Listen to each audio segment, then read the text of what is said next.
కెనడాకు America అధ్యక్షుడు Trump shock ఇచ్చాడు. కెనడాతో వాణిజ్యానికి గుడ్ బై చెప్పేశాడు.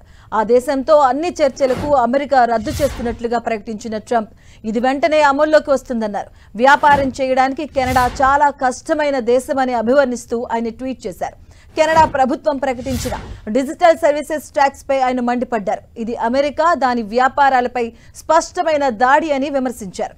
అమెరికా టెక్నాలజీ కంపెనీలపై డిజిటల్ సేవల పన్ను విధిస్తున్నట్లు కెనడా ప్రకటించింది.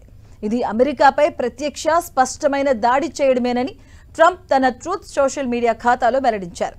ఇక ఈ దారుణమైన పన్ను ఆధారంగా కెనడాతో వాణిజ్యంపై అన్ని చర్చలను తాము వెంటనే రద్దు చేస్తున్నట్లు ట్రంప్ పేర్కొన్నారు. ఇక కెనడియన్ వ్యాపారులకు వర్తించే అమెరికా సుంకాలను రాబోయే వారం రోజుల్లో కెనడాకు తెలియజేస్తామని స్పష్టం చేశారు. డిజిటల్ సేవా పన్నును ప్రవేశపెట్టడంలో కెనడా యూరోపియన్ యూనియన్ను కాపీ చేస్తుందంటూ ట్రంప్ అంటున్నారు. ఇక మరోవైపు కెనడా ప్రధాని మార్క్ కార్నీ తాము కెనడియన్ల ప్రయోజనాలను దృష్టిలో పెట్టుకునే ఏ పనైనా చేస్తామని, తమకు తమ దేశ పౌరుల భద్రత ముఖ్యమని స్పష్టం చేశారు. కెనడా ప్రజల ప్రయోజనాలను దృష్టిలో ఉంచుకునే చర్చలు కొనసాగిస్తామని అన్నారు.